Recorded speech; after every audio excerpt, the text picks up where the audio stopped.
Support the Amigos podcast and keep the Amiga goodness flowing for just $1 a month. Visit our page at patreon.com/AmigosPodcast.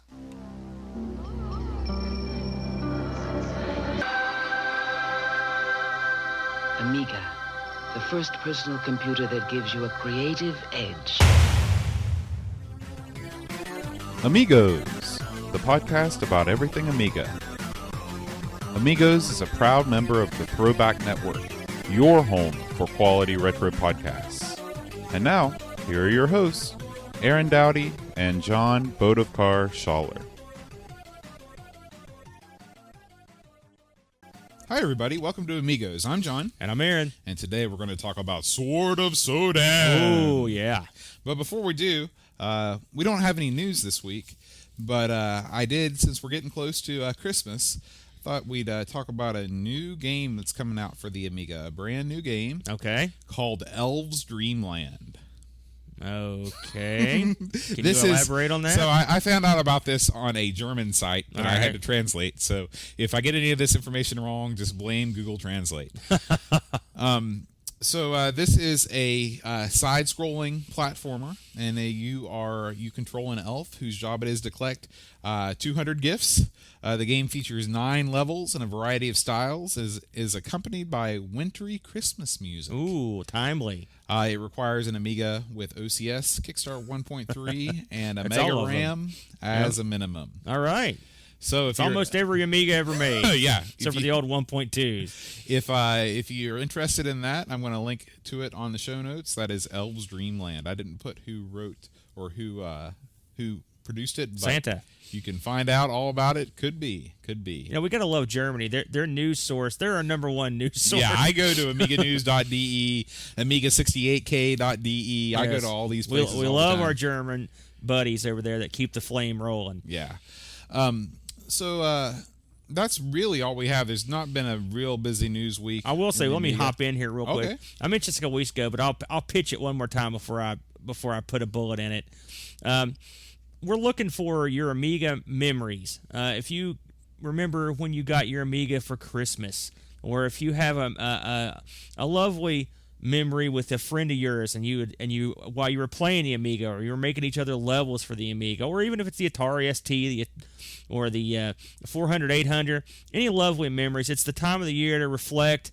New Year's is coming, and I thought it would be neat to have a listener input on the show. So if you want to send in an MP3 or a little sound bite, or even type something up, just kind of relating your memories with the Amiga or these other classic machines, we will have a listen to them, throw some on the air, and share them with everyone that listens. Just a thought. If we don't get any in, I will just share an ugly, ugly thought, and then we'll never speak of it again. Yeah. Send those in, please. Or I'll kill both. I'll do it. All right. Sword of Sodan. Sword of Sodan. This is, I guess, what would you call Sword of Sodan? Just a beat 'em up. It's a leisurely stroll left through. to right, side-scrolling beat 'em up with a medium-sized variety of critters and bad guys. Yeah. It was released for the Amiga in 1989 by Discovery Software. Yes. Later ports included Apple, Macintosh, which is rare. This is the first game it's not the first game in a while, but it's one of those. You didn't really get a lot of these sorts of games on the old System 7. That kind of early 90s Mac. And EA actually released a scaled-down port of this for the Sega Genesis. Yeah, I was surprised to see that. I didn't know about it. I also read somewhere that there was a partially completed version of this for the Apple 2GS. Yeah, I read that too. I'm not familiar with the 2GS. I know you're an Apple guy. The 2GS was basically when the Apple II fans wanted something that was software compatible but with a GUI. Mm-hmm. That's what the Apple IIgs is. And apparently they had planned ports of this for the ST and the C64, but they never were developed. And a sequel was in development, but was never released. So, and apparently there's a picture floating around somewhere. And one last item, the programmer, boy, anytime your name has a couple of zeros in it, I'm going to be hard-pressed to sing. Soren Gronbeck has released sort of Sodan to the public, effectively, from what I could find out, so I guess you can freely download it. Might want to look into that, but that's cool. Yeah. I've actually got this is another game where I actually own the original discs. Amazingly, Wow. I know, I liked it. It was an awesome game. Where did you do you remember where you got it from? Absorbed or traded from another collector. It's all blur. Okay. You didn't actually go to a store. Well, there was only one store in the entire state that I know of that sold Amiga stuff, and I don't think I don't have the box. I just have the discs, which this is the story of my life. I've got very few of the boxes, and mostly just the discs. So, Did you ever buy when you had an Amiga? Did you ever physically walk into a store and purchase a game, or was there just nowhere around you could do absolutely, I did. Speedball 2 was one of the first games I purchased. Got to have it. Flashback was one I purchased, or what was the other name? Flashback. That was everywhere. It was named Flashback. There's a couple more that aren't coming to me, but the problem is I was late to the party, and by the time I got into the Amiga had gotten out the door in America. Were you already living in Lexington at that time? No. I was. It was. I got into the Amiga. I got my first Amiga in I think '89. Right, so it was Amiga 1000 that I bought used from a fella, and ended up selling him back the Amiga, and then bought it back again. So I've owned that one twice before I finally sold it again to raise Christmas money a couple years ago, regrettably. But like I said, there was one store that sold Amiga stuff, and then that one went away, and then I found another store, but it was a half-hour drive from here, but I would still go up and, I'd buy stuff now and again. Or I used to get a ton of demo discs, and I had Software of the Month Club that would send me stuff, and I would get magazines whenever I could find them. But again, those are hard to find. What was the name of the store? They sold Apple stuff. They just recently went out, Computers Plus. Computers Plus. They're still around, actually. They're in fact, they were our competitor when I worked in Charleston. They have a store on Quarter G now. Quarter G? It used to be out on the way to Quarter G. That shortcut you take across. No one in the radio world gives a crap about this, but yeah, big store. They're still around. Yeah. They wouldn't hire me once, too, so they incurred my wrath. I showed them. I always wonder about that because I remember when I was a kid, very early on, looking for software for my Atari 1200 XL, and just not, by Fancy. that time, it was just not, you could not find it anywhere. But there was one store in Town Center Mall in Charleston. Computerland? That must have been it. Yeah. And I was a young kid, and but they still sold a very limited selection of Atari 8-bit stuff. The first time I ever saw a computer mouse was at a Computerland at in Charleston. It was before I even saw the Amiga. I was a kid, and they had a mouse hooked up to I can't remember if it was an Atari or an Apple. I think it was an Atari, believe it or not. And they were playing the racing game Pit Stop 2. That's what they were playing. But I thought the mouse worked on a cushion of air. I was like, wow, this is amazing. Like a hovercraft. Yeah, exactly. Yeah. Like the snow stand speeder or whatever. Right. But no, I was disappointed when I looked under it and saw a little wheel, little. I'd ball. love to see some old pictures of that Computerland store. Yeah, boy, not the wax on this stuff, but I mean, it was a whole different ball game back in those days because you just walk into these stores, you never knew what you were going to see. There's a whole new wall of software. It's a whole games weren't coming out left and right. So you'd see. Wow, look at this, and here's some new hardware, and here's another computer, and there were multiple computers. Look, there's the C64 section, there's the Apple section, there's the Coco, section. If you're in, I'm tearing up, man. Now it's a. I remember going to Electronics Boutique or GameStop, and there would be PC everywhere, and then a little bit of console stuff. And then the PC stuff started shrinking, and it was all gone. It was all console. We were all screwed. So Yeah. Anyway. But we're back. We're back. So, what were we talking about? Sword of Sodan? That's right. So, in this game, you get to select your own character. You get a choice. You can either be Brodan. Hey, that's right. That strikes me as funny. Brodan or Chardon, who I guess it doesn't matter who you pick because they act exactly the same. Sure it does, because no one wants to watch the guy lumber across the street. At least get the hot chick. And by the way, the selection screen, this is beautiful. It is. Hot, it is. And the way the screen appears, it's hard to explain. It's this crazy. It kind of morphs into pattern, place. Yeah. and then in between levels, this the map sort of the words sort of scroll like an old timey parchment. They kind of come down the screen. Those are the little tidbits that I look for. Beautiful the way they did it. Yeah. These guys really paid a lot of attention, and they tried to put out something that's different. So, the thing that I first noticed about this game is that the sprites are huge. Yeah. I don't think I've ever seen a game with bigger sprites. That is I love that. I love it. Your guy is literally half the size of the screen. And the bad guys are huge. Yeah. And they're detailed. That's what I like about it. I don't think I ever saw a game with sprites this big. I can't think of any game, any classic game that has moving sprites that are that big. It's like everyone's an end boss. Yeah, that's exactly what it's like. That was great for a young blind Aaron. And you're also very lucky. No matter whether you pick Brodan or Shardan, the enemies only seem to know to attack you from one direction. They never try and sneak up on you from the rear. They only come from the right side of the screen towards the left side. That's the way it should be, just like real life.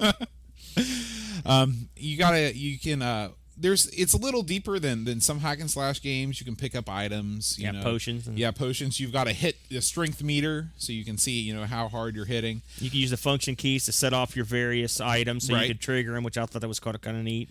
You also kind of have you can use your sword whether you're standing or whether you're kneeling. Right. Before each level starts, you get a map of the vicinity, and you get told where you're going. Now, that goes up until a certain point. Once you get to the castle, you're kind of stuck at the castle for the last half of the game. Yeah.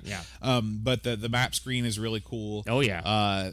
The names of the areas are always kind of descriptive. It's not just like forest. It's like deepest forest or something like that.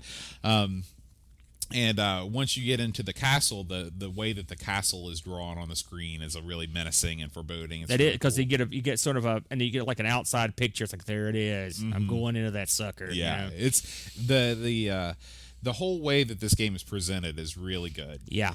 And now the downside is there are some things they could have presented much better. And I'm referring to the god-awful pits. They're a little bit repetitive. It's not just that they're repetitive, but they're a small little chunk of blackness on the bottom of the screen. And I'll tell you that if you don't have your monitor tuned up right, and you have the bottom of your screen cut off, you're screwed. Yeah, jump that's right true. into these things. And the pits drove me bananas. I mean, for years. It's because this game is tough to jump in. It can be, of course, it's an Amiga game, so you're jumping. It can be difficult. Yeah, and it was a pain in the butt to jump over these pits. I would say, these were cheap. These were cheap pits, in my opinion. There's 11 different stages in this. 5 are the first stages that you get to that are surrounding the castle. You go through the town. Which is cool because you chop that dude's head off. Yep. And it makes an awesome sound. Yeah. I'm not sure how realistic that is to somebody. That's exactly what it sounds like. I've never done it. It could be. If you've played Prince of Persia on the Amiga, it's very similar to when you get chopped in half. It's almost like somebody took an apple and went like perk with a big cleaver. That's what it sounds like to me. Then you go through the countryside, passing through, you got the forest, the graveyard. And then once you're in the castle, the levels are not you still have some variation, but you get a lot of kind of basement looking dwellings, even when you're not quite in the basement stage yet. But the castle has my personal favorite part of the game. All right. And that is the part of the game where you get to meet the animal. Yes. The animal. It's hard to say what the animal is.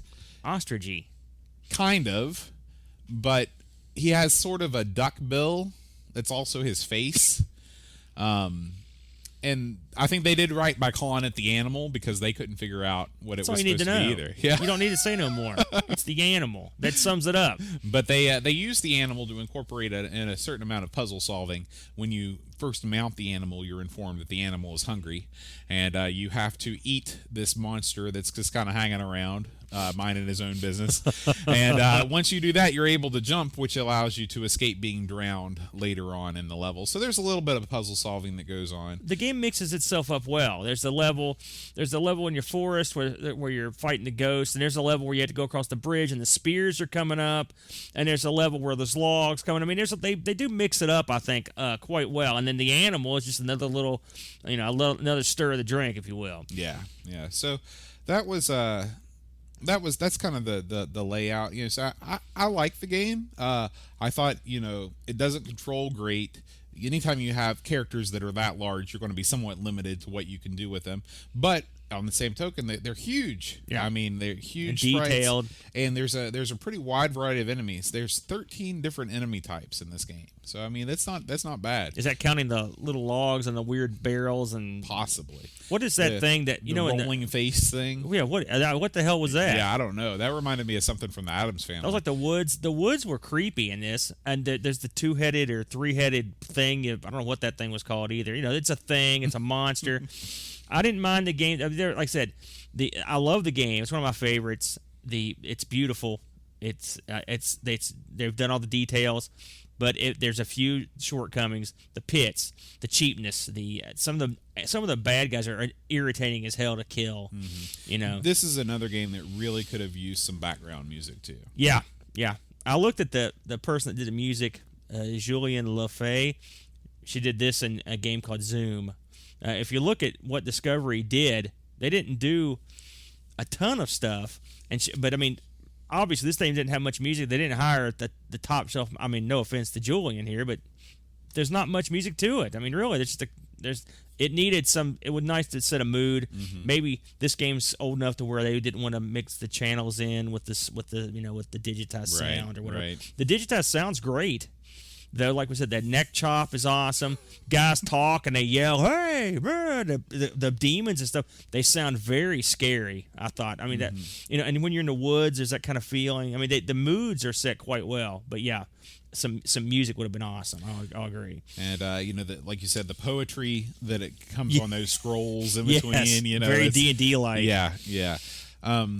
So the Sword of Sodan, it was received very well. It was in the top 10 after it was released for more than 6 months, and it sold about 55,000 copies.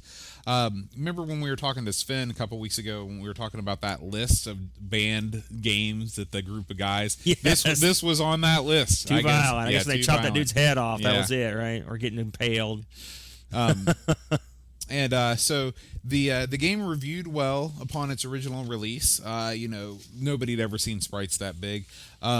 Before or since. Yeah, and but the game was re-released in 1993, and by that time, of course, so much time had passed that those reviews were not nearly as kind. Because obviously, if you're reviewing a game from 1998 in 1988, that's 5 years later. Things move on, and obviously, the world was in a different place in '93. Right, understandable. I will say, the reviews, like you said, they were good. I believe this thing won a Game of the Year award from somebody, so that's pretty nice. I mean, is it Game of the Year material? It's a slow year, maybe. But I mean, like I said, I like it a lot, but I mean, I can see where people don't like it. Some people think it's just ugly.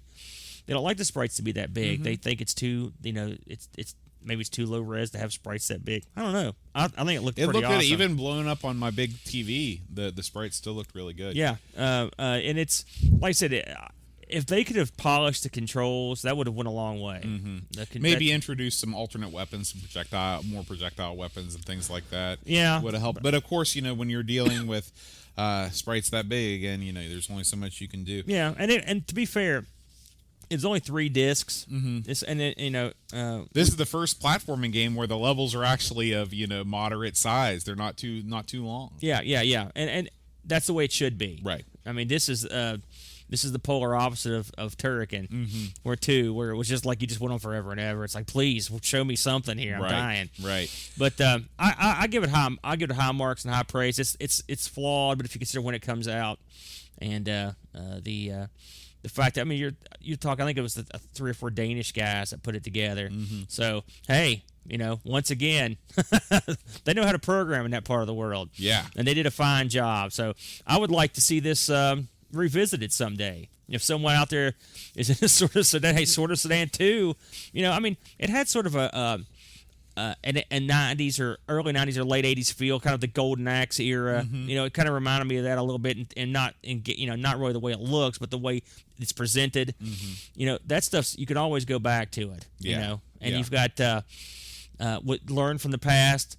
Keep those big graphics. I mean, that's part of it. That could still work. I think it could still work as a phone game or something on one of the portables. I think you got some money there. So someone do some work. I watched a long play of this on YouTube, and the game can be completed if you go straight through it in about 15 minutes. Really? So yeah, it's not an incredibly long game, but that person was obviously very skilled at the game. Yeah, and no did kidding. Not die. Speaking of which, do you have a score for this game? I forgot it. Well, so I will bring the score up when I on the live stream. All right. I've got to check my email. We'll do battle on there. I did check this availability on eBay, and it's available. I didn't see any free discs, but the boxes are going for between $15 to $40. Okay, not bad. Not bad. And the box is pretty cool looking, So pick it up. It's a good pickup. Next week, as a special request by our sponsor O'Brien's Retro and Vintage, we're going to be doing that Christmas classic, James Pond 2. All right, until then, Adios.